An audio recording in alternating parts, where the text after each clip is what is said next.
ਸਤਿ ਸ਼੍ਰੀ ਅਕਾਲ ਮੇਰੇ ਸਾਰੇ ਦੋਸਤੋ, ਕੀ ਹਾਲ ਨੇ ਜੀ। ਅੱਜ ਆਪਾਂ ਸ਼ੁਰੂ ਕਰਨ ਜਾ ਰਹੇ ਹਾਂ ਜੀ ਰੇਸ਼ੋ ਦਾ ਪਾਰਟ ਨੰਬਰ ਸੈਕਿੰਡ। ਕੱਲ੍ਹ ਨੂੰ ਪਾਰਟ ਨੰਬਰ ਥਰਡ ਦੇ ਨਾਲ ਆਪਾਂ ਰੇਸ਼ੋ ਕੰਪਲੀਟ ਕਰ ਦਾਂਗੇ। ਇਸ ਤੋਂ ਬਾਅਦ ਆਪਾਂ ਟੈਸਟ ਰੱਖ ਲਿਆ ਕਰਾਂਗੇ, ਠੀਕ ਹੈ। ਟੈਸਟ ਦੇ ਹਿਸਾਬ 'ਤੇ ਆਪਾਂ ਅੱਗੇ ਸਟੱਡੀ ਕਰਿਆ ਕਰਾਂਗੇ। ਇੱਕ ਵਜੇ ਤੁਹਾਨੂੰ ਵਧੀਆ ਔਖੇ ਸੌਖੇ ਪ੍ਰਸ਼ਨ ਸਾਰੇ ਆਪਾਂ ਕੰਬਾਈਨ ਕਰ ਲਈਏ, ਠੀਕ ਹੈ।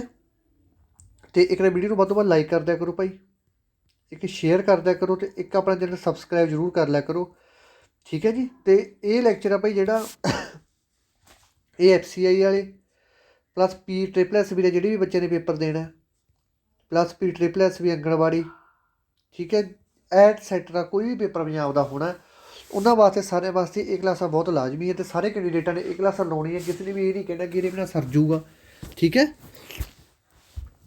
ਅਤੇ ਇੱਕ ਕੱਲ੍ਹ ਵਾਲੇ ਦੋ ਆਪਰੇਸ਼ਨ ਦੇ ਵਿੱਚ ਬੱਚਿਆਂ ਨੂੰ ਪ੍ਰੋਬਲਮ ਸੀ, ਇੱਕ 7ਵਾਂ ਅਤੇ ਇੱਕ 11ਵਾਂ। ਇਹ ਦੋ ਬੱਚੇ ਕਹਿ ਰਹੇ ਆ ਕਿ ਭਾਈ ਇਹਦੇ ਵਿੱਚ ਸਾਨੂੰ ਕਨਫਿਊਜ਼ਨ ਹੈਗੀ, ਸਾਨੂੰ ਦੁਬਾਰੇ ਕਰਵਾਓ। ਤਾਂ ਪਹਿਲਾਂ ਉਹਨਾਂ ਬੱਚਿਆਂ ਦੀ ਡਿਮਾਂਡ 'ਤੇ ਆਪਾਂ 7ਵਾਂ ਅਤੇ 11 ਆਪਰੇਸ਼ਨ ਦੁਬਾਰੇ ਕਰਦੇ ਹਾਂ। ਆਹ ਸੀ ਭਾਈ ਆਪਣਾ 7ਵਾਂ ਅਤੇ 11 ਆਪਰੇਸ਼ਨ। ਚਲੋ ਆਪਾਂ ਕਰਕੇ ਦੇਖਦੇ ਹਾਂ, ਕਈ ਵਾਰੀ ਮੈਥੋਂ ਵੀ ਗਲਤੀ ਨਾਲ ਕੋਈ ਮਿਸਟੇਕ ਹੋ ਜਾਂਦੀ ਹੈ ਆਪਰੇਸ਼ਨ ਦੇ ਵਿੱਚ ਨੇ ਆਨਸਰ ਲਾਉਣ ਦੇ ਵਿੱਚ। ਜਿਸ ਨੂੰ ਦੱਸਿਆ ਸੀ ਕਿ 4A = 5B = 7B = 9 ਸੀ। ਇਹਦਾ ਥੋੜ੍ਹਾ ਗਲਾ ਖਰਾਬ ਹੈ ਜੀ, ਐਸਟੀਮੇਟ ਕਰਿਆ ਕਰੋ। ਦੇਖੋ ਪੁੱਤਰੋ, ਆਹ ਚੀਜ਼ ਤੁਹਾਨੂੰ ਕਿਸੇ ਸੀ ਕਿ ਇਹਦਾ ਸੰਬੰਧ ਇਹਦੇ ਨਾਲ ਹੋਊਗਾ, ਇਹਦਾ ਸੰਬੰਧ ਇਹਦੇ ਨਾਲ ਹੋਊਗਾ। ਜਦੋਂ ਆਪਾਂ A/B ਥੱਲੇ ਤਾਰਾਂਗੇ ਤਾਂ ਇਹ ਬਣ ਜੂਗਾ 5/4। ਜਦੋਂ ਆਪਾਂ B/C ਥੱਲੇ ਤਾਰਾਂਗੇ ਇਹ ਬਣ ਜੂਗਾ 9/7। ਤਾਂ ਜਦੋਂ ਹੁਣ ਆਪਾਂ ਇਸ ਤਰ੍ਹਾਂ ਲਿਖਾਂਗੇ, ਇਹਨੂੰ ਤੁਹਾਨੂੰ ਦੱਸਿਆ ਗਿਆ ਦੁਬਾਰਾ ਇਸ ਤਰ੍ਹਾਂ ਲਾਉਣੇ ਹੁੰਦੇ ਆਪਾਂ ਥੱਲੇ 9 5 45, 9 ਚੌਂਕਾ 36, 7 ਚੌਂਕਾ 28। ਇਹ ਹੈਗਾ 45 36 28। ਹਾਂ ਠੀਕ ਹੈ, 7 ਚੌਂਕਾ 28, ਕਿਉਂਕਿ 45 36 ਅਤੇ 38 ਪਿਆ ਹੈਗਾ ਇੱਥੇ ਪਿਆ। ਇਹਦਾ ਆਨਸਰ ਨਨ ਆਫ ਦੀਜ਼ ਆ ਜਾਊਗਾ। ਇੱਥੇ ਕਹਿੰਦਾ ਮਤਲਬ 28 ਲਾਉਣਾ ਸੀ, ਤਾਂ ਇੱਥੇ 28 ਆਨਸਰ ਆਉਣਾ ਸੀ ਭਾਈ, ਠੀਕ ਹੈ ਬੱਚੇ, ਵੈਰੀ ਗੁੱਡ। ਕਿਉਂਕਿ ਐਂ ਹੁੰਦਾ ਨਾ ਆਨਸਰ ਤਾਂ ਆਪਣਾ ਸਹੀ ਆ ਜਾਂਦਾ, ਕਈ ਵਾਰੀ ਟਾਈਪਿੰਗ ਕਰਨ ਦੇ ਵਿੱਚ ਕੋਈ ਮਿਸਪ੍ਰਿੰਟ ਹੋ ਜਾਂਦਾ ਹੈਗਾ, ਅਤੇ ਉੱਥੇ ਇੰਨੀ ਕੁ ਐਡਜਸਟਮੈਂਟ ਕਰ ਲਿਆ ਕਰੋ। ਜਾਂ ਤਾਂ ਇੱਥੇ ਨਨ ਆਫ ਦੀਜ਼ ਲਾ ਸਕਦੇ ਹੋ, ਜਾਂ ਇੱਥੇ ਆਪਸ਼ਨ ਦੇ ਵਿੱਚ 28 ਹੋਣਾ ਚਾਹੀਦਾ ਸੀ। ਬਿਲਕੁਲ ਸਹੀ, ਵੈਰੀ ਗੁੱਡ। ਇੱਕ ਬੱਚੇ ਦਾ ਕਮੈਂਟ ਆਇਆ ਸੀ, ਵੈਰੀ ਵੈਰੀ ਗੁੱਡ ਬੱਚੇ। ਐਂ ਵਧੀਆ ਲੱਗਦਾ ਯਾਰ ਜਦੋਂ ਤੁਸੀਂ ਇਹਨੇ ਧਿਆਨ ਨਾਲ ਪੜ੍ਹਦੇ ਹੋਗੇ। ਇੱਕ ਬੱਚੇ ਨੂੰ ਸਮਝ ਨਹੀਂ ਆਇਆ ਸੀ 11ਵਾਂ ਆਪਰੇਸ਼ਨ। ਦੇਖੋ ਬੱਚੋ, 11ਵੇਂ ਆਪਰੇਸ਼ਨ ਦੇ ਵਿੱਚ ਮੈਂ ਕੀ ਕਰਵਾਇਆ ਸੀ। 11ਵੇਂ ਆਪਰੇਸ਼ਨ ਦੇ ਵਿੱਚ ਮੈਂ ਇਹ ਚੀਜ਼ ਕਰਵਾਈ ਸੀ ਕਿ 65 ਰੁਪਏ ਦੀ ਰਾਸ਼ੀ ਨੂੰ ਦੋ ਹਿੱਸਿਆਂ ਦੇ ਵਿੱਚ ਇਸ ਤਰ੍ਹਾਂ ਵੰਡਿਆ ਗਿਆ ਹੈ ਕਿ ਪਹਿਲੀ ਸੰਖਿਆ ਦਾ 5ਵਾਂ ਹਿੱਸਾ, ਮੰਨ ਲਓ ਪਹਿਲੀ ਸੰਖਿਆ A ਲਾ ਲਓ, A ਕੋਲੇ ਕਿੰਨਾ ਹਿੱਸਾ 5ਵਾਂ ਹਿੱਸਾ, ਬਰਾਬਰ ਦੂਜੀ ਸੰਖਿਆ ਕੋਲੇ 8ਵਾਂ ਹਿੱਸਾ ਹੈਗਾ, ਠੀਕ ਹੈ। ਦੋਨੋਂ ਨੂੰ ਬਰਾਬਰ ਦਿੱਤਾ, ਹਿੱਸੇ ਦੇ ਬਰਾਬਰ ਹੈ, ਠੀਕ ਹੈ। ਇਹਨੂੰ 5ਵਾਂ ਹਿੱਸਾ ਦਿੱਤਾ, ਇਹਨੂੰ ਅਤੇ B ਨੂੰ ਦਿੱਤਾ 5ਵਾਂ ਹਿੱਸਾ। ਤਾਂ ਆਹ ਸੰਖਿਆ ਦੀ ਵੈਲਿਊ ਪਤਾ ਕਰਨੀ ਹੈ। ਰੁਪਈਏ ਕਿੰਨੇ ਟੋਟਲ, ਕਹਿੰਦੇ ਰੁਪਈਏ ਕਿੰਨੇ ਦਿੱਤੇ ਆਪਾਂ ਨੂੰ, 65 ਰੁਪਈਆਂ ਦੀ ਰਾਸ਼ੀ ਹੈ। ਦੋ ਹਿੱਸਿਆਂ ਦੇ ਵਿੱਚ ਵੰਡਦੇ, ਇੱਕ ਨੂੰ 5 ਹਿੱਸੇ ਦਿੱਤੇ, ਇੱਕ ਨੂੰ 8 ਹਿੱਸੇ ਦਿੱਤੇ। ਹੁਣ ਆਪਾਂ ਦੇਖ ਲੈਂਦੇ ਕਿ ਇਹ ਸਾਰੇ 21 ਹਿੱਸਾ ਕਰੇ ਬਰਾਬਰ, ਅਤੇ 21 ਹਿੱਸਾ ਕੱਢਣ ਵਾਸਤੇ ਪਹਿਲਾਂ ਸਾਰੇ ਹਿੱਸਿਆਂ ਨੂੰ ਜੋੜ ਲਈਏ। 8 ਅਤੇ 5 ਕਿੰਨੇ ਹੋ ਗਏ, 8 ਅਤੇ 5 ਹੋ ਗਏ 13। 13 ਨੂੰ ਜਦੋਂ ਆਪਾਂ 65 'ਤੇ ਵੰਡਾਂਗੇ ਤਾਂ 13 5 65। 21 ਹਿੱਸੇ ਦੀ ਵੈਲਿਊ ਕਿੰਨੀ ਹੋਊਗੀ, 5 ਹੋਊਗੀ। 21 ਹਿੱਸੇ ਦੀ ਵੈਲਿਊ 5 ਹੋਊਗੀ। B ਕੋਲ ਕਿੰਨੇ ਹਿੱਸੇ ਆ, 8 ਹਿੱਸੇ ਆ। A ਕੋਲ ਕਿੰਨੇ ਹਿੱਸੇ, 5 ਹਿੱਸੇ। ਇਹਨੇ ਸਿਰਫ ਪਿੱਛੇ ਦੂਜੀ ਸੰਖਿਆ ਦਾ ਪਤਾ ਕਰੋ ਕਿ ਦੂਜੀ ਸੰਖਿਆ ਕੋਲ ਕਿੰਨੇ ਹਿੱਸੇ, ਦੂਜੀ ਸੰਖਿਆ ਕੋਲ ਕਿੰਨੇ ਹਿੱਸੇ ਆ, 8 ਹਿੱਸੇ। 21 ਹਿੱਸੇ ਦੀ ਸੰਖਿਆ ਕਿੰਨੀ ਹੈ, 5। ਤਾਂ 8 5 40। ਬਸ ਇਸ ਤਰ੍ਹਾਂ ਨਾਲ ਆਨਸਰ ਆਉਣਾ ਸੀ, ਬਸ ਠੀਕ ਹੈ। ਜੇ ਕਿਸੇ ਵੀ ਬੱਚੇ ਨੂੰ ਕੋਈ ਕਨਫਿਊਜ਼ਨ ਹੁੰਦੀ ਹੈ, ਮੈਂ ਤੁਹਾਡੇ ਕਮੈਂਟ ਰੀਡ ਕਰਦਾ ਹੁੰਦਾ ਭਾਈ, ਠੀਕ ਹੈ। ਮੈਨੂੰ ਦੱਸ ਦਿਆ ਕਰੋ। ਜਿਵੇਂ 45 28 ਵਾਲਾ ਉਹ ਬੱਚੇ ਨੇ ਇੱਕ ਨੇ ਕਮੈਂਟ ਕੀਤਾ ਸੀ, ਤਾਂ ਮੈਂ ਨਾਮ ਵੀ ਲੈਣਾ ਉਹ ਬੱਚੇ ਦਾ। ਹਾਂਜੀ, ਉਹ ਬੱਚੇ ਦਾ ਨਾਮ ਹੈਗਾ ਜਸਵਿੰਦਰ ਬਦਰੂ। ਇਹਨਾਂ ਦਾ ਆਪਰੇਸ਼ਨ ਆਇਆ ਸੀ 7ਵੇਂ ਨੰਬਰ 'ਤੇ। ਵੈਰੀ ਗੁੱਡ ਜੀ, ਬਹੁਤ ਵਧੀਆ। ਵਧੀਆ ਲੱਗਦਾ ਜਦੋਂ ਤੁਸੀਂ ਬੱਚੇ ਇੰਨੇ ਵਧੀਆ ਤਰੀਕੇ ਨਾਲ ਪੜ੍ਹਦੇ ਆ, ਤਾਂ ਖੁਸ਼ੀ ਹੁੰਦੀ ਹੈ, ਠੀਕ ਹੈ। ਇਸ ਤੋਂ ਬਾਅਦ ਇੱਕ ਆਪਰੇਸ਼ਨ ਆਇਆ ਸੀ ਪ੍ਰਿੰਕਾ ਰਾਣੀ ਦਾ। ਪ੍ਰਿੰਕਾ ਰਾਣੀ ਦਾ ਵੀ ਇਹੀ ਕਨਫਿਊਜ਼ਨ ਸੀ 7ਵੇਂ ਆਪਰੇਸ਼ਨ ਵਾਲੀ, ਅਤੇ ਆਪਣੇ ਜਸਵਿੰਦਰ ਬਦਰੂ ਦੀ ਵੀ ਇਹੀ ਪ੍ਰੋਬਲਮ ਸੀ, ਠੀਕ ਹੈ। ਇਹਦੇ ਵਿੱਚ ਗਲਤੀ ਥੋੜ੍ਹੀ ਮੇਰੀ ਕੋਈ ਮਿਸਪ੍ਰਿੰਟ ਹੋ ਗਿਆ ਸੀ, ਮਿਸਪ੍ਰਿੰਟ ਨਹੀਂ ਕਹਿ ਸਕਦੇ ਕਿ ਗਲਤੀ ਨਾਲ ਹੋ ਗਿਆ ਸੀ। ਅਤੇ ਇੱਕ ਆਇਆ ਸੀ ਸੰਦੀਪ ਸਿੱਪੀ ਦਾ, ਉਹਨਾਂ ਦਾ ਵੀ ਇਹੀ ਮੈਸੇਜ ਆਇਆ ਸੀ, ਉਹਨਾਂ ਨੂੰ ਵੀ ਥੋੜ੍ਹੀ ਪ੍ਰੋਬਲਮ ਸੀ ਇਹਦੇ ਵਿੱਚ। ਅਤੇ ਬਾਕੀ ਹੁਣ ਆਪਾਂ ਕਮੈਂਟ ਦੇਖ ਕੇ ਕਰਿਆ ਕਰਾਂਗੇ। ਅਤੇ ਇੱਕ ਆਇਆ ਸੀ ਹੌਕ ਨਿੱਕ ਗੇਮਿੰਗ, ਇਹ ਬੱਚੇ ਦਾ ਆਇਆ ਸੀ ਕਮੈਂਟ ਕਿ 7ਵੇਂ ਦੇ ਵਿੱਚ ਪ੍ਰੋਬਲਮ ਹੈਗੀ। ਅਤੇ ਹੋਰ ਵੀ ਇੱਕ ਬੱਚਾ ਹੋਰ ਸੀ, ਠੀਕ ਹੈ। ਇਸ ਤਰ੍ਹਾਂ ਦਾ ਕਿਸੇ ਵੀ ਬੱਚੇ ਦੀ ਕਨਫਿਊਜ਼ਨ ਹੋਇਆ ਕਰੂਗੀ, ਆਪਾਂ ਕਮੈਂਟ ਦੇ ਨਾਲ ਉਹ ਕਰਿਆ ਕਰਾਂਗੇ, ਅਤੇ ਨਾਲੇ ਵਧੀਆ। ਇੱਕ ਆਈ ਸੀ ਕੁੜੀ ਦਾ ਅਨਿਤਵੀਰ ਬਰਾੜ, ਅਨਿਤਵੀਰ ਬਰਾੜ ਮੁੰਡਾ ਪਤਾ ਨਹੀਂ ਕੁੜੀ ਹੈ। ਇਹਨੇ ਕਿਹਾ ਸੀ ਕਿ 11ਵਾਂ ਆਪਰੇਸ਼ਨ ਸਮਝ ਨਹੀਂ ਆਇਆ, ਠੀਕ ਹੈ ਬੱਚੇ, 11ਵਾਂ ਕਰਵਾਤਾ, ਓਕੇ। ਅਤੇ ਚਲੋ ਜੀ ਹੁਣ ਚੱਲਦੇ ਹਾਂ ਆਪਾਂ 12ਵੇਂ ਪ੍ਰਸ਼ਨ 'ਤੇ ਅੱਜ ਦੇ 'ਤੇ। 12ਵਾਂ ਤਾਂ ਆਪਾਂ ਕਰ ਲਿਆ ਸੀ ਸੱਚ। 13ਵੇਂ ਤੇ ਬਸ ਕੋਈ ਵੀ ਇਹਦਾ ਆਪਾਂ ਬਸ ਇੱਕ ਮੈਥਡ ਹੀ ਲਾਉਣਾ ਪਈ ਸਵਾਲ ਦੇ ਵਿੱਚ, ਕੋਈ ਮੈਥਡ ਯੂਜ਼ ਕਰਨਾ। ਵੈਸੇ ਤਾਂ ਮੈਥਡ ਬਹੁਤ ਆ ਕਨਫਿਊਜ਼ਨ ਵਾਲੇ, ਸਿਰਫ ਮੈਂ ਇੱਕ ਮੈਥਡ ਨਾਲ ਹੀ ਤੁਹਾਨੂੰ ਸਾਰਾ ਕੁਝ ਹੱਲ ਕਰਵਾਉਣਾਗਾ, ਅਤੇ ਉਹ ਮੈਥਡ ਆਪਦਾ ਦਿਮਾਗ 'ਚ ਬਿਠਾ ਲਿਆ ਕਰੋ। ਦੇਖੋ, ਦੋ ਸੰਖਿਆਵਾਂ ਦਾ ਅਨੁਪਾਤ ਕਿੰਨਾ 2 ਹੈ। 2:3 ਜੇ ਲਿਖਿਆ ਹੋਇਆ ਉਹਨੂੰ ਆਪਾਂ ਇਸ ਤਰ੍ਹਾਂ ਵੀ ਲਿਖ ਸਕਦੇ ਹਾਂ, ਅਤੇ ਜੇ ਕੋਈ ਸੰਖਿਆ ਇਸ ਤਰ੍ਹਾਂ ਲਿਖੀ ਹੋਈ ਆ ਉਹਨੂੰ ਆਪਾਂ ਇਸ ਤਰ੍ਹਾਂ ਵੀ ਕਰ ਸਕਦੇ ਹਾਂ। ਇਹ ਆਪਣਾ ਰਾਜ ਆ ਭਾਈ, ਠੀਕ ਹੈ। ਕਹਿੰਦੇ ਨੇ ਕਿ ਫਲਾਣੇ ਦੀ ਚੱਲਦੀ ਉਹਦੇ ਰਾਜ ਹੈਗਾ, ਉਹ ਜਿਵੇਂ ਮੈਥ ਦੇ ਵਿੱਚ ਆਪਣਾ ਰਾਜ ਚੱਲੂਗਾ ਅਨੁਪਾਤ ਦੇ ਵਿੱਚ। ਜਿਹੜਾ ਚੀਜ਼ ਇਸ ਤਰ੍ਹਾਂ ਲਿਖੀ ਹੋਈ ਤਾਂ ਆਪਾਂ ਆਪਣੀ ਮਰਜ਼ੀ ਨਾਲ ਇਸ ਤਰ੍ਹਾਂ ਕਰ ਸਕਦੇ ਹਾਂ, ਜੇ ਇਸ ਤਰ੍ਹਾਂ ਲਿਖੀ ਹੋਈ ਤਾਂ ਆਪਾਂ ਇਸ ਤਰ੍ਹਾਂ ਕਰ ਸਕਦੇ ਹਾਂ, ਠੀਕ ਹੈ। ਚਲੋ ਚੱਲਦੇ ਹਾਂ। ਦੋ ਸੰਖਿਆਵਾਂ ਦਾ ਅਨੁਪਾਤ, ਦੋ ਸੰਖਿਆਵਾਂ ਦਾ ਅਨੁਪਾਤ ਬਰਾੜ ਸਾਹਿਬ, ਚਲੋ ਦੋ ਸੰਖਿਆਵਾਂ ਦਾ ਅਨੁਪਾਤ ਕਿੰਨਾ ਹੈ 2। ਜਦੋਂ ਇਹ ਪ੍ਰਸ਼ਨ ਆ ਜੇ, ਇਹੋ ਜਿਹੀ ਚੀਜ਼ ਆ ਜੇ, ਤਾਂ ਇਹਨਾਂ ਦਾ ਮਲਟੀਪਲ ਲਾ ਲਿਆ ਕਰੋ ਇਸ ਤਰ੍ਹਾਂ, ਠੀਕ ਹੈ। ਦੋ ਸੰਖਿਆਵਾਂ ਦਾ ਅਨੁਪਾਤ ਇੰਨਾ ਹੈ। ਜੇਕਰ ਹਰੇਕ ਸੰਖਿਆ ਦੇ ਵਿੱਚ 30 ਵਾਧਾ ਕੀਤਾ ਜਾਵੇ, ਮਲਟੀਪਲ ਲਾ ਹੀ ਲੈਣਾ। ਦੋ ਸੰਖਿਆਵਾਂ ਦਾ ਅਨੁਪਾਤ ਤੁਸੀਂ ਐਂ ਵੀ ਲਿਖ ਸਕਦੇ ਹਾਂ, ਕਹਿੰਦੇ ਜੇਕਰ ਇਹਨਾਂ ਦੋਨਾਂ ਦੇ ਵਿੱਚ 30 ਦਾ ਵਾਧਾ ਕਰ ਦਈਏ, 30 ਦਾ ਵਾਧਾ ਇਹਦੇ ਵਿੱਚ ਕਰਤਾ, 30 ਦਾ ਵਾਧਾ ਇਹਦੇ ਵਿੱਚ ਕਰਤਾ, ਕਹਿੰਦੇ ਅਨੁਪਾਤ ਕਿੰਨਾ ਹੋ ਗਿਆ 5:6 ਹੋ ਗਿਆ। ਬਸ ਇਕੁਏਸ਼ਨ ਬਣ ਗਈ। ਸਵਾਲ ਕਿੰਨਾ ਔਖਾ ਲੱਗਦਾ, ਅਤੇ ਬਸ ਬਣ ਗਈ ਇਕੁਏਸ਼ਨ। ਹੁਣ ਤੁਸੀਂ ਕਰਨਾ ਸਾਰਾ ਕੁਛ। ਇਹ ਤੋਂ ਬਾਅਦ ਕਰ ਦਿਓ ਕ੍ਰੋਸ ਮਲਟੀਪਲਾਈ, 6 ਦੀ ਗੁਣਾ ਕਰ ਦਿਓ 2 ਨਾਲ, ਕਿੰਨਾ ਆ ਜੂਗਾ 12x ਪਲੱਸ 6 ਦੀ ਕੀਤੀ 30 ਨਾਲ 180। ਇਸ ਤੋਂ ਬਾਅਦ 5 ਦੀ ਨਾਲ ਕੀਤੀ 15x, ਇਸ ਤੋਂ ਬਾਅਦ ਇਹਨਾਂ ਕੀਤੀ ਆ ਗਿਆ 150। ਹੁਣ ਆਪਾਂ ਕੀ ਕਰਨਾ ਇਸ ਤੋਂ ਬਾਅਦ, ਹੁਣ ਆਪਾਂ ਐਕਸ ਵਾਲੇ ਦਾ ਇੱਕ ਪਾਸੇ ਕਰ ਦਿਓ। ਜਦੋਂ ਪਲੱਸ ਦਾ ਇੱਧਰ ਆ ਕੇ ਕਾਹਦਾ ਹੋ ਜਾਊਗਾ, ਮਾਈਨਸ ਦਾ ਹੋ ਜਾਊਗਾ। ਇੱਧਰ 150 ਪਿਆ ਪਲੱਸ ਦਾ, ਜਦੋਂ ਇਹਨੂੰ ਉੱਧਰ ਲੈ ਜਾਗੇ ਇਹ ਬਣ ਜਾਊਗਾ ਮਾਈਨਸ ਦਾ, ਠੀਕ ਹੈ। ਇੱਧਰ ਬਣ ਗਿਆ 3x ਮਾਈਨਸ ਦਾ, ਇੱਧਰ ਬਣ ਗਿਆ ਮਾਈਨਸ 30। ਮਾਈਨਸ ਨਾਲ ਮਾਈਨਸ ਕੱਟੀ ਗਈ। ਹੁਣ ਆਪਾਂ ਜਦੋਂ ਐਕਸ ਦੀ ਵੈਲੂ ਕੱਢਣੀ ਹੈ ਤਾਂ ਜਿਹਦੇ ਨਾਲ ਵੀ ਐਕਸ ਲੱਗੀ ਹੋਵੇ ਉਹ ਸੰਖਿਆ ਹਮੇਸ਼ਾ ਥੱਲੇ ਲੱਗ ਜਾਂਦੀ ਹੁੰਦੀ ਹੈ, ਦੂਸਰੀ ਉੱਪਰ ਲੱਗ ਜਾਂਦੀ ਹੁੰਦੀ ਹੈ। ਇਹ ਗੱਲ ਯਾਦ ਰੱਖਣੀ ਹੈ। ਇਹਦੇ ਵਿੱਚ ਬੱਚੇ ਬਹੁਤ ਜ਼ਿਆਦਾ ਉਲਝਦੇ ਆ। ਜਿਹਨਾਂ ਨੂੰ ਕੱਟਤਾ, ਇਹ ਕੱਟਿਆ ਗਿਆ ਆਪਣਾ 10 ਤੇ 10 ਤੇ 30। ਐਕਸ ਦੀ ਵੈਲੂ ਕਿੰਨੀ ਆ ਗਈ ਆਪਣੇ ਕੋਲੇ, ਐਕਸ ਦੀ ਵੈਲੂ ਆਪਣੇ ਕੋਲੇ ਪ੍ਰਧਾਨ ਸਾਹਿਬ ਆ ਗਈ 10। ਹੁਣ ਆਪਾਂ ਉਹਨੂੰ ਕੀ ਪੁੱਛ ਰਹੇ ਨੇ, ਕਹਿੰਦੇ ਪਹਿਲੀ ਸੰਖਿਆ ਪਤਾ ਕਰੋ। ਪਹਿਲੀ ਸੰਖਿਆ ਦੋਨਾਂ ਦੇ ਵਿੱਚੋਂ ਕਿਹੜੀ ਹੈ, ਆਹ ਪਹਿਲੀ ਸੰਖਿਆ ਕਿ ਆਹ ਪਹਿਲੀ ਸੰਖਿਆ। ਤਾਂ ਇੱਥੇ ਪਹਿਲੀ ਸੰਖਿਆ ਕਿਹੜੀ ਪਈ ਆ 2, ਤਾਂ ਪਹਿਲੀ ਸੰਖਿਆ ਇਹੀ ਹੋਊਗੀ 2। ਤਾਂ ਆਪਾਂ ਨੂੰ ਦਿੱਤਾ ਪਿਆ, ਐਕਸ ਦੀ ਵੈਲੂ ਆਪਾਂ ਕੱਢ ਲਈ, 2 ਗੁਣਾ 10 ਕਰ ਦਿੰਦੇ ਆ, ਨਾਲ ਦੇ ਨਾਲ ਆਨਸਰ ਆ ਗਿਆ ਆਪਣੇ ਕੋਲੇ 20, ਠੀਕ ਹੈ। ਕਲੀਅਰ ਹੋ ਗਿਆ ਸਾਰਾ ਕੁਛ, 20 ਆਨਸਰ ਹੈ। ਹੁਣ ਨਾਲ ਦੇ ਨਾਲ ਕੱਢਦੇ ਆਪਾਂ ਅਗਲਾ ਪ੍ਰਸ਼ਨ, ਠੀਕ ਹੈ। PDF ਭਾਈ ਕੱਲ੍ਹ ਮੇਰਾ ਸੈਂਡ ਕਰਤਾ ਸੀ ਤੁਹਾਨੂੰ, ਇਹਦਾ PDF ਵੀ ਨਾਲ ਦੇ ਨਾਲ ਹੀ ਸੈਂਡ ਕਰ ਦਿੰਦਾ। ਇੱਕ ਵਾਰੀ ਵੀਡੀਓ ਲਾ ਕੇ ਬਾਅਦ ਵਿੱਚ ਨਾਲ ਦੇ ਨਾਲ ਆਪਦੀ ਤਿਆਰੀ ਕਰਨੀ ਸ਼ੁਰੂ ਕਰ ਦਿਆ ਕਰੋ।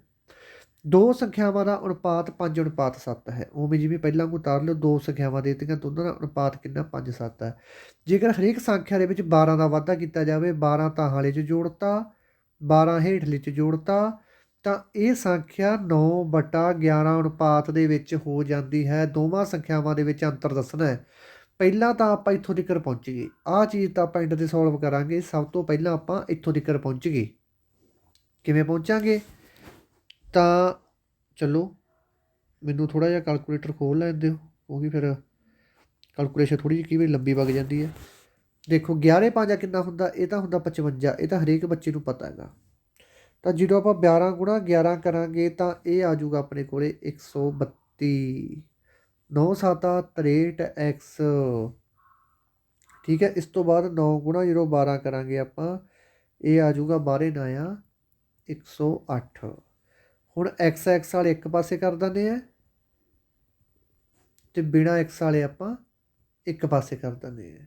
5 6 7 5 6 7 8, ਇੱਧਰ ਆ ਗਿਆ 8x, ਅਤੇ 132 ਦੇ ਵਿੱਚੋਂ ਮਾਈਨਸ ਕੀਤਾ ਆਪਾਂ 108, ਤਾਂ ਆਪਣੇ ਕੋਲ ਬਚ ਜੂਗਾ 24। ਜਿਹੜਾ ਕੱਟ ਤੇ ਆਪਾਂ ਆਪਸ ਦੇ ਵਿੱਚ, ਕਿਉਂਕਿ ਇੱਧਰ ਵੀ ਮਾਈਨਸ ਇੱਧਰ ਮਾਈਨਸ ਕੱਟੇ ਗਏ, ਤਾਂ ਇਹ ਬਣ ਗਈ ਐਕਸ ਦੀ ਵੈਲੂ ਆ ਗਈ ਆਪਣੇ ਕੋਲ 3।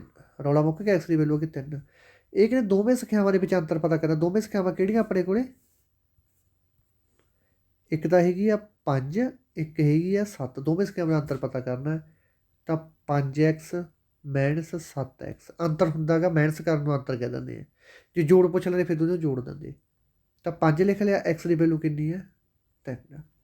ਮਾਈਨਸ 7 ਲਿਖ ਲਿਆ, ਐਕਸ ਦੀ ਵੈਲੂ ਕਿੰਨੀ ਹੈ 3। 5 ਤੀਏ 15, 7 ਤੀਆ 21, ਡਿਫਰੈਂਸ ਕਿੰਨਾ ਆ ਗਿਆ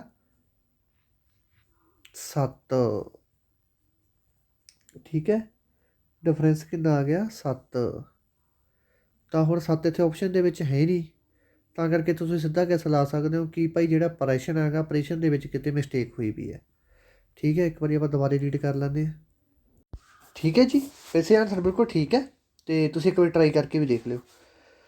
ਇਸ ਤੋਂ ਬਾਅਦ ਚੱਲਦੇ ਆਪਾਂ ਅਗਲੇ 'ਤੇ।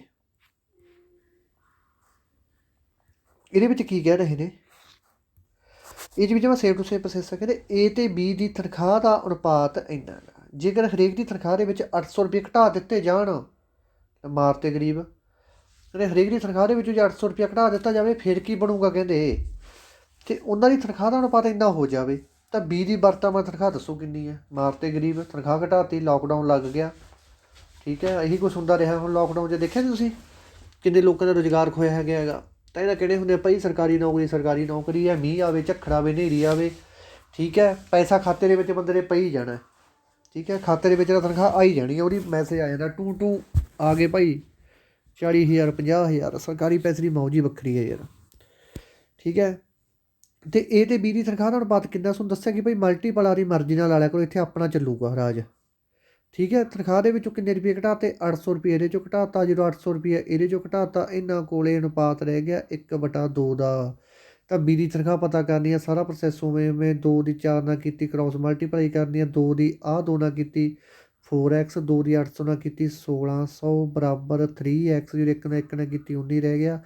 ਆਹ ਚੀਜ਼ ਬਣ ਗਈ। ਜਦੋਂ ਇਹਨੂੰ ਇੱਧਰ ਲੈ ਕੇ ਆਵਾਂਗੇ 4x ਮਾਈਨਸ 3x ਅਤੇ ਮਾਈਨਸ 800, ਆ ਜਿਹੜਾ ਮਾਈਨਸ ਦਾ ਗਾ ਇੱਧਰ ਜਾ ਕੇ ਬਣ ਜੂਗਾ ਪਲੱਸ ਦਾ 1600। ਇੱਕ ਗੱਲ ਯਾਦ ਰੱਖਣੀ ਹੈ, ਜਦੋਂ ਆਪਾਂ 800 ਪਲੱਸ 1600 ਘਟਾਵਾਂਗੇ, ਠੀਕ ਹੈ, ਪਲੱਸ ਦੀ ਨਿਸ਼ਾਨੀ ਵੱਡੀ ਹੋਣ ਕਰਕੇ ਜਿਹੜਾ ਘਟੂਗਾ ਤਾਂ ਹੈਗਾ ਇਹ, ਪਰ ਜਿਹੜਾ ਇੱਥੇ ਆਨਸਰ ਆਊਗਾ ਉਹ ਆਊਗਾ ਪਲੱਸ ਦਾ। ਠੀਕ ਹੈ, ਜੇ ਇੱਥੇ ਇਸ ਤਰ੍ਹਾਂ ਹੁੰਦਾ 1600 800 ਮਾਈਨਸ 1600 ਹੁੰਦਾ, ਇਹਦੀ ਮਤਲਬ ਪਲੱਸ ਹੈਗੀ ਹੈ, ਤਾਂ ਇੱਥੇ ਜਿਹੜਾ ਮਾਈਨਸ 800 ਹੋਣਾ ਸੀ ਉਹ ਹੋਣਾ ਸੀ ਮਾਈਨਸ ਦਾ। ਠੀਕ ਹੈ, ਇੰਨੀ ਗੱਲ ਧਿਆਨ ਨਾਲ ਰੱਖ ਲਿਆ ਕਰੋ, ਤੁਹਾਨੂੰ ਪਤਾ ਹੀ ਹੈ ਦੂਜੀ ਤੀਜੀ ਵਾਲਾ ਕੰਮ ਹੈਗਾ। ਜੇ ਤਾਂ ਇਹ ਵੀ ਨਹੀਂ ਹੁੰਦਾ ਭਾਈ ਫਿਰ ਆਪਣਾ ਐਂ ਸਮਝ ਲਓ ਕਿ ਇੰਨਾ ਬੁਰਾ ਹਾਲ ਹੈ। ਮੈਨੂੰ ਤਾਂ ਐਂ ਲੱਗੂਗਾ, ਗੁੱਸਾ ਨਹੀਂ ਕਰਨਾ ਕਿਸੇ ਨੇ ਵੀ, ਮੈਂ ਸੱਚੀ ਗੱਲ ਕਹਿਣਾ। ਜੇ ਆਪਾਂ ਨੂੰ ਇਹ ਚੀਜ਼ਾਂ ਦਾ ਵੀ ਨਹੀਂ ਪਤਾ ਨਾ ਕਿ ਮਾਈਨਸ 2 ਦੇ ਵਿੱਚ ਜਦੋਂ ਪਲੱਸ 3 ਘਟਾ ਤੇ ਕੀ ਆਊਗਾ, ਇੱਥੇ 1 ਆਊਗਾ ਪਲੱਸ ਦਾ। ਮਾਈਨਸ 9 ਦੇ ਵਿੱਚੋਂ ਪਲੱਸ 8 ਘਟਾ ਤੇ ਇੱਥੇ ਕਾਹਦਾ ਆਊਗਾ 1, ਮਾਈਨਸ 1 ਦਾ 10 ਮਾਈਨਸ 9। ਜੇ ਆਪਾਂ ਨੂੰ ਇਹ ਵੀ ਨਹੀਂ ਪਤਾ ਨਾ, ਇਹ ਚੀਜ਼ਾਂ ਵੀ ਨਹੀਂ ਪਤਾ ਭਾਈ, ਫਿਰ ਨੌਕਰੀ ਦੇ ਘਰ ਬਹੁਤ ਜ਼ਿਆਦਾ ਦੂਰ ਹੈ। ਠੀਕ ਹੈ, ਸੱਚੀ ਗੱਲ ਨਾਲ ਯਾਦ ਕਰੋ, ਕਰਾ ਰਿਹਾ, ਮਿਹਨਤ ਕਰੋ ਥੋੜ੍ਹੀ ਮੋਟੀ ਜਿਹੀ ਚੀਜ਼ਾਂ ਦਾ ਵੀ ਨਹੀਂ ਪਤਾ ਤਾਂ। ਠੀਕ ਹੈ, ਇੱਥੇ ਆ ਜਾਊਗਾ ਐਕਸ ਕਾਹਦਾ ਆਊਗਾ, ਪਲੱਸ ਦਾ ਆਊਗਾ, ਕਿਉਂਕਿ 4x ਮੂਹਰੇ ਪਲੱਸ ਹੈ ਵੱਡਾ ਗਾ। ਇੱਥੇ ਕਿੱਥੇ ਆਊਗਾ, ਇੱਥੇ ਕਾਹਦਾ ਪਲੱਸ ਆਊਗਾ, ਇੱਥੇ ਆ ਗਿਆ 800 ਦਾ। ਐਕਸ ਦੀ ਵੈਲੂ ਕਿੰਨੀ ਆ ਗਈ, 800 ਆ ਗਈ। ਇਹਨੇ ਪੁੱਛਿਆ B ਦੀ ਤਨਖਾਹ, B ਕਿੱਥੇ ਪਿਆ, ਪਿਆ B ਦੀ ਵੈਲੂ ਕਿੰਨੀ ਆ 3x, ਅਤੇ 3 ਤਾਂ ਇਹਦੇ ਕੋਲ ਹਿੱਸੇ ਆ।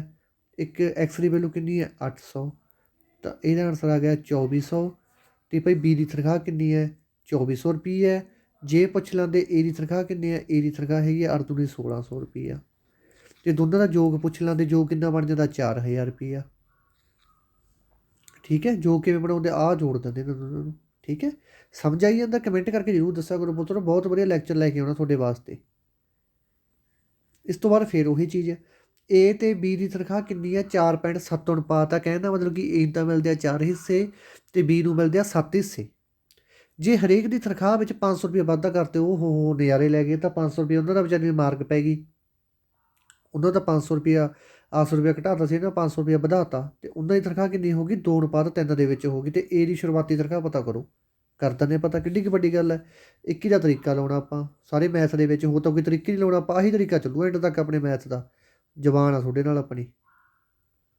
ਠੀਕ ਹੈ, ਜਿਹੜੇ ਇੰਨੇ ਬੱਚੇ ਜੁੜੇ ਹੋਏ ਆ ਇਹ ਮੇਰਾ ਵਿਊਆਂ ਵਾਸਤੇ ਨਹੀਂ ਜੁੜੇ ਹੋਏ ਕਿ ਵਿਊ ਦੇ ਕੀ ਮਤਲਬ ਮੈਂ ਵਿਊ ਲੈਣ ਦਾ ਮਾਰਾ, ਮੈਂ ਸਿਰਫ ਮੇਰੇ ਨਾਲ ਇਹ ਬੱਚੇ ਜੁੜੇ ਹੋਏ ਆ ਮੇਰੀ ਪੜ੍ਹਾਈ ਦੇਖ ਕੇ ਕਿ ਬੰਦੇ ਦਾ ਤਰੀਕਾ ਕੀ ਹੈ ਪੜ੍ਹਾਉਣ ਦਾ। ਠੀਕ ਹੈ, ਆਪਾਂ ਹੈਗਾ ਪਿੰਡਾਂ ਵਾਲੇ ਜਮਾਂ ਦੇਸੀ, ਆਪਾਂ ਨੂੰ ਪਤਾ ਹੁੰਦਾ ਕਿ ਪਿੰਡ ਵਾਲਾ ਬੱਚਾ ਕਿੱਥੋਂ ਸੋਚਦਾ। ਜਿਵੇਂ ਪਹਿਲੀ ਹਾਈ ਲੈਵਲ ਕਰਦਾ, ਠੀਕ ਹੈ, ਫਿਰ ਕਿਹਨੇ ਪੁੱਛਣਾ ਸੀ ਇੱਥੇ, ਕਿਹਨੇ ਆਉਣਾ ਸੀ, ਕਿਹੜੇ ਬੱਚੇ ਨੇ ਪੜ੍ਹਨਾ ਸੀ ਵਿਚਾਰਿਆਂ ਦੇ। ਹੁਣ ਉਹ ਬੱਚੇ ਸਿਲੈਕਟ ਹੋਣਗੇ ਐਤਕੀ ਜਿਨ੍ਹਾਂ ਨੂੰ ਵਿਚਾਰੇ ਪਹਿਲੀ ਜਮਾਂ ਦੇਸੀ ਬੰਦੇ ਸੀ, ਜਿਹੜੇ ਪਹਿਲੀ ਵਾਰ ਮੈਥ ਕਰ ਰਹੇ ਸੀ, ਉਹ ਬੱਚੇ ਸਿਲੈਕਟ ਹੋਣਗੇ ਐਤਕੀ ਪੁਲਿਸ ਦੇ ਵਿੱਚ, ਦੇਖੋ ਤੁਸੀਂ।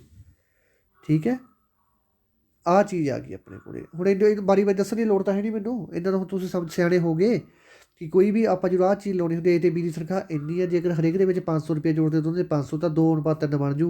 A ਦੀ ਤਨਖਾਹ ਪਤਾ ਕਰਨੀ ਆ ਆਪਾਂ, ਚਾਹੇ B ਦੀ ਪੁੱਛ ਲੈਣ, ਚਾਹੇ ਦੋਨਾਂ ਦਾ ਅੰਤਰ ਪੁੱਛ ਲੈਣ, ਚਾਹੇ ਦੋਨਾਂ ਜੋੜ ਪੁੱਛ ਲੈਣ, ਪਰ ਜਦੋਂ ਆਨਸਰ ਹੀ ਆ ਗਿਆ ਮੁੜ ਕੇ ਜੋੜ ਘਟਾਈ ਹੁੰਦੀ ਹੈ ਸਵਾਲਾਂ ਦੇ ਵਿੱਚ। ਹੁਣ ਕ੍ਰਾਸ ਮਲਟੀਪਲਾਈ ਕਰਦੀ ਹੈ ਪ੍ਰਧਾਨ ਸਾਹਿਬ, ਤਾਂ ਚਲੋ ਕਰ ਦਿੰਦੇ ਜੋੜ ਘਟਾਓ।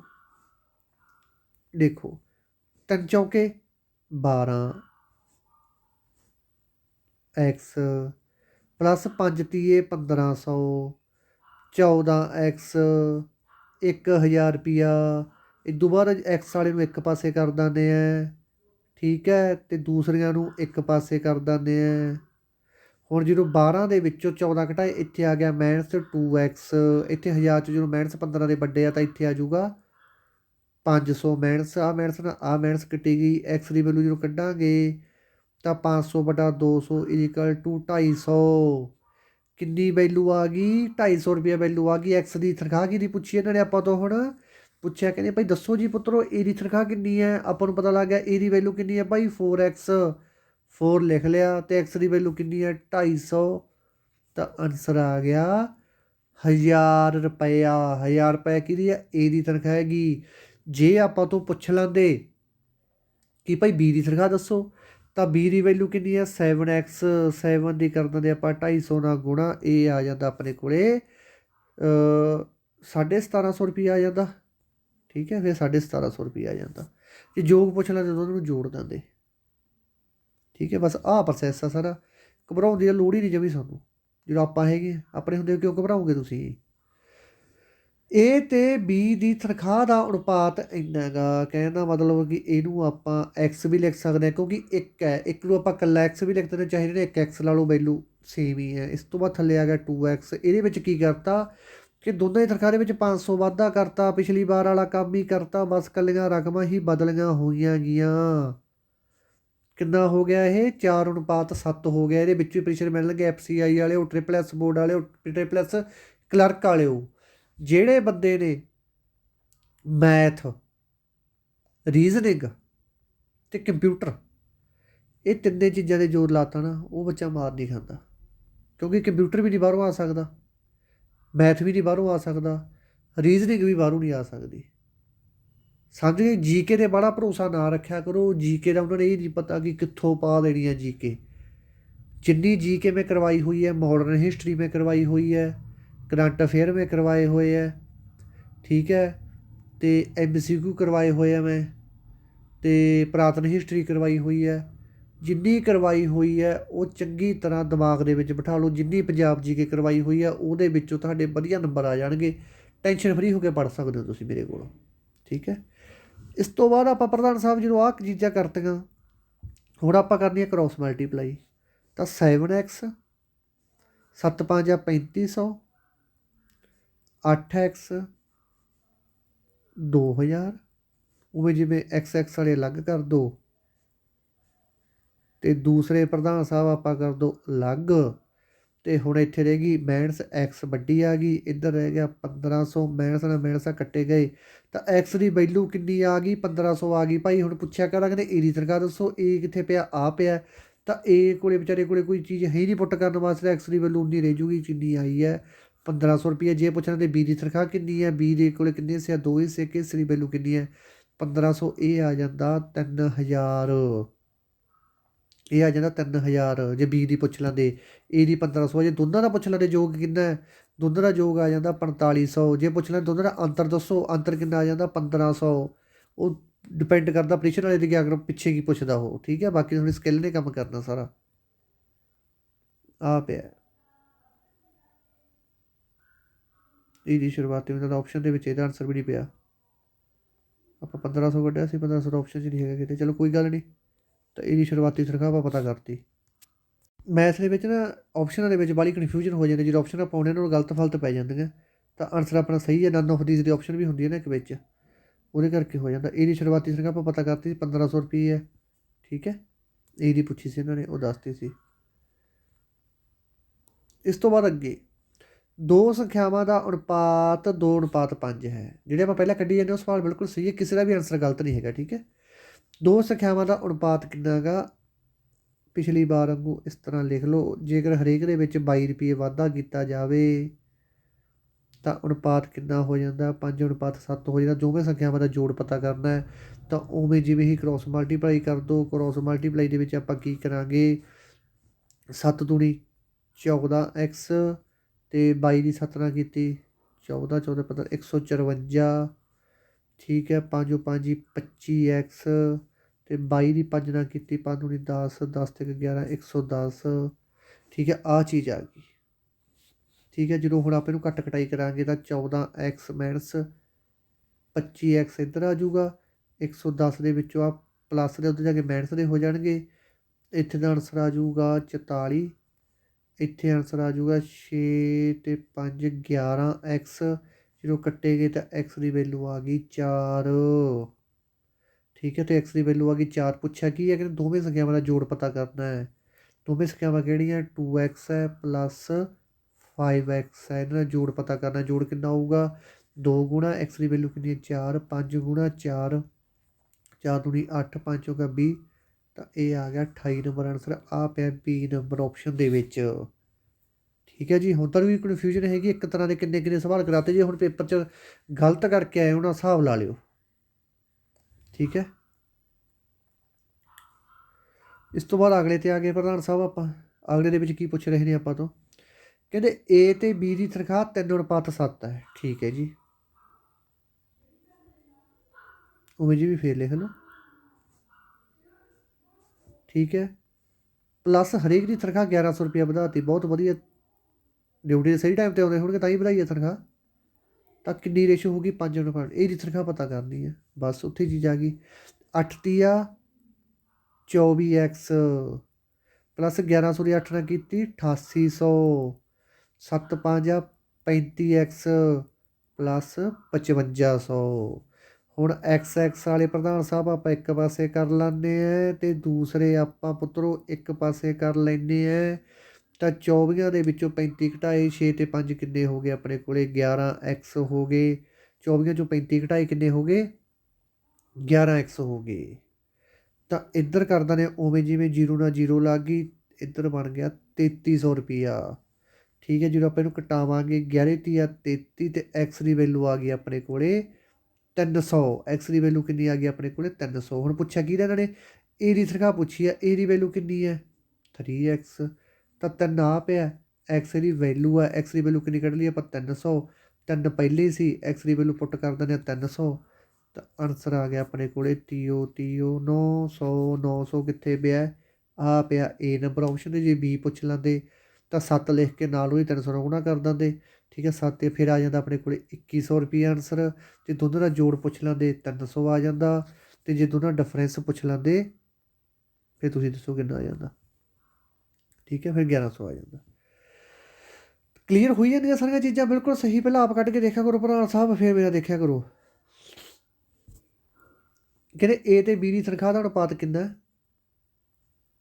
ਇੰਨਾ ਦੋਵਾਂ ਦੀ ਤਨਖਾਹ 100 ਰੁਪਈਆ ਘਟਾਤੀ। ਤੰਗ ਕਰਦੇ ਹੋਣਗੇ ਮੈਨੇਜਰ ਨੂੰ ਅਗਲੇ ਨੇ ਘਟਾਤੀ ਤਨਖਾਹ। ਹੁਣ ਕ੍ਰੋਸ ਮਲਟੀਪਲਾਈ ਕਰ ਦਿੰਦੇ ਹੋ ਪਿਛਲੀ ਵਾਰ ਵਾਂਗੂ ਹੀ ਇੱਕ ਸਵਾਲ ਦੀ ਚੰਗੀ ਤਰ੍ਹਾਂ ਪ੍ਰੈਕਟਿਸ ਕਰਾ ਕੇ ਅੱਗੇ ਜਾਊਂਗਾ। ਹੁਣ ਮੈਂ ਰੋਜ਼ ਰੋਜ਼ ਨਹੀਂ ਮੈਥ ਹੁੰਦਾ ਨਾ ਫਿਰ ਆਪਾਂ ਤੋਂ ਆਹ ਚੀਜ਼ ਦਾ ਤੁਹਾਨੂੰ ਸਮਝ ਆ ਗਈ ਹੋ। ਇੱਥੇ ਵੀ ਐਕਸ ਲਾਉਣੀ ਸੀ ਸੱਚ। ਠੀਕ ਹੈ ਮਲਟੀਪਲ ਦਾ ਲਾਉਣੀ ਲਾਉਣਾ ਨਾਲ ਅਤੇ ਸਹੀ ਆਪਣਾ ਸਾਰਾ ਕੁਛ। ਚਲੋ ਚੱਲਦੇ ਅੱਗੇ ਐਕਸ ਵਾਲੇ ਅਲੱਗ ਕਰ ਲਗੇ। ਆਹ ਤਾਂ ਹੁਣ ਤੁਹਾਨੂੰ ਦੱਸਣ ਦੀ ਲੋੜ ਨਹੀਂ ਕਿ ਪਲੱਸ ਮਾਈਨਸ ਉੱਧਰ ਜਾ ਕੇ ਕੀ ਹੋ ਜਾਊਗਾ। ਇਹਦੀ ਵੈਲੂ ਆ ਗਈ x ਅਤੇ ਇਹਦੀ ਵੈਲੂ ਆ ਗਈ 500। x ਦੀ ਵੈਲੂ ਕਿੰਨੀ ਆ ਗਈ ਆਪਣੇ ਕੋਲ 500 ਆ ਗਈ। ਪੁੱਛਿਆ ਕੀ ਕਹਿੰਦੇ B ਦੀ ਤਨਖਾਹ ਪਤਾ ਕਰੋ। B ਕਿੱਥੇ ਬੈਠਾ B ਬੈਠਾ ਆ ਅਤੇ 3 ਤਰੀ ਬਾਕੀ ਹੈ। x ਦੀ ਵੈਲੂ ਕਿੰਨੀ ਆ ਗਈ 500 ਅਤੇ B ਦੀ ਤਨਖਾਹ ਕਿੰਨੀ ਹੈ ਭਾਈ 1500। C ਨੰਬਰ ਆਪਸ਼ਨ ਬਿਲਕੁਲ ਸਹੀ ਆਨਸਰ ਆ ਗਿਆ। ਠੀਕ ਹੈ ਪ੍ਰਧਾਨ ਸਾਹਿਬ ਵਧੀਆ ਨਿਕਲੀ ਜਾਂਦਾ ਸਵਾਲ ਕਿ ਨਹੀਂ ਕਮੈਂਟਾਂ ਜ਼ਰੂਰ ਦੱਸਿਆ ਕਰੋ। ਜੇ ਕੋਈ ਵੀ ਪ੍ਰੋਬਲਮ ਹੁੰਦੀ ਹੈ ਨਾ ਪੁੱਛਿਆ ਜ਼ਰੂਰ ਕਰੋ ਯਾਰ। ਠੀਕ ਹੈ ਆਪਾਂ ਅੱਗੇ ਵੱਧਦੇ ਜਾਈਏ ਫਿਰ ਫਾਇਦਾ ਕੀ। ਠੀਕ ਹੈ ਫਰੀ ਦੇ ਨਾਂ 'ਤੇ ਮੈਂ ਤੁਹਾਨੂੰ ਕਹੀ ਜਾਵਾਂ ਮੈਂ ਥੋੜ੍ਹੇ ਨੁਕਸਾਨ ਕਰਦਾ ਜੇ ਤੁਹਾਨੂੰ ਕੋਈ ਸਮਝ ਹੀ ਨਾ ਆਵੇ ਅਤੇ ਫਿਰ ਉਹਦਾ ਮੇਰਾ ਫਰੀ ਪੜ੍ਹਾਈ ਦਾ ਵੀ ਕੀ ਫਾਇਦਾ। ਠੀਕ ਹੈ ਪੁੱਛਿਆ ਕਰੋ ਜੇ ਕੋਈ ਗੱਲ ਸਮਝ ਨਹੀਂ ਹੁੰਦੀ। A ਅਤੇ B ਦੀ ਤਨਖਾਹ ਦਾ ਅਨੁਪਾਤ ਇੰਨਾ ਗਾ ਓਕੇ। ਜੇਕਰ ਇਹਦੇ 'ਚ 800 ਰੁਪਇਆ ਘਟਾ ਦੇਈਏ ਦੋਨਾਂ ਦਾ ਤਾਂ ਅਨੁਪਾਤ ਕਿੰਨਾ ਰਹਿ ਜਾਂਦਾ ਤਾਂ B ਦੀ ਮੌਜੂਦਾ ਤਨਖਾਹ ਪਤਾ ਕਰਨੀ ਹੈ। ਉਹ ਜੇ cross multiply 50x minus 8000 49x 749 8 7 56। ਠੀਕ ਹੈ। ਇਸ ਤੋਂ ਬਾਅਦ ਜਦੋਂ 50x ਦੇ ਵਿੱਚੋਂ ਆਪਾਂ 49x ਮਾਈਨਸ ਕਰ ਦਾਂਗੇ ਅਤੇ ਇੱਧਰੋਂ ਆਪਾਂ 5600 ਦੇ ਵਿੱਚੋਂ 8000 ਕਿਉਂਕਿ ਮਾਈਨਸ ਦਾ ਗਾ। ਠੀਕ ਹੈ, ਮਾਈਨਸ ਕਰ ਦਾਂਗੇ, ਮਾਈਨਸ ਹੀ ਹੋ ਜਾਣਗੇ ਦੋਨੇ। ਤਾਂ ਇੱਥੇ ਦਾ ਬਚ ਗਿਆ ਆਪਣੇ ਕੋਲ x1। ਠੀਕ ਹੈ। ਅਤੇ ਜੇ ਹੁਣ ਆਪਾਂ ਕੀ ਕਰਦੇ ਹਾਂ 8000 ਦੇ ਵਿੱਚੋਂ 5600 ਘਟਾਉਣੇ ਆਪਾਂ। ਠੀਕ ਹੈ। ਤਾਂ ਜਦੋਂ ਆਪਾਂ 8000 ਮਾਈਨਸ 5600 ਕੀਤਾ ਤਾਂ ਆਪਣੇ ਕੋਲ ਆਨਸਰ ਆ ਜਾਊਗਾ 2400 ਰੁਪਈਆ।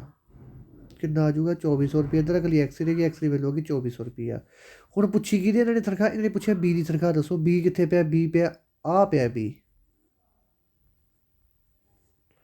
ਬੀ ਪਿਆ ਆਪਣੇ ਕੋਲ ਆਹ 7 ਗੁਣਾ 2400 ਭਰ ਦਿੰਦੇ ਆ 0 0 7 ਚੌਂਕਾ 28 14 15 16 ਆ ਗਿਆ 16800। 16800 ਕਿੱਥੇ ਪਿਆ ਆ ਪਿਆ ਏ ਨੰਬਰ ਆਪਸ਼ਨ 'ਤੇ ਆਪਣਾ ਆਨਸਰ। ਠੀਕ ਹੈ। ਇਸ ਤੋਂ ਬਾਅਦ ਅੱਗੇ ਆ ਗਈ ਹੁਣ ਉਮਰ ਆ ਗਈ ਭਾਈ। ਹੁਣ ਉਮਰ ਵਾਲਿਆਂ 'ਚ ਪੈ ਗਏ ਪੰਗੇ। ਐਕਸ ਅਤੇ ਬਾਈ ਦੀ ਉਮਰ ਕਿੰਨੀ ਹੈ 7x ਹੈ 8x। ਤੁਹਾਨੂੰ ਦੱਸਿਆ ਕਿ ਆਪਾਂ ਸਾਰੇ ਮੈਥਸ ਦੇ ਇਹੀ ਫਾਰਮੂਲੇ ਲਾਉਣੇ ਆ, profit loss mensuration time and work time and speed ਕੁਛ ਮਰਜ਼ੀ ਆ ਜਾਏ, ਬਸ ਇਹੀ ਫਾਰਮੂਲੇ ਚੱਕੀ ਜਾਣੇ ਆਪਾਂ। ਕਹਿੰਦੇ 10 ਸਾਲਾਂ ਬਾਅਦ ਉਹਨਾਂ ਦਾ ਅਨੁਪਾਤ ਕਿੰਨਾ ਹੋ ਗਿਆ, ਇੰਨਾ ਆ ਗਿਆ। ਉਹਨਾਂ ਦੀ ਵਰਤਮਾਨ ਉਮਰ ਪਤਾ ਕਰਨੀ ਹੈ ਕਿੰਨੀ ਹੈ ਦੋਨਾਂ ਦੀ।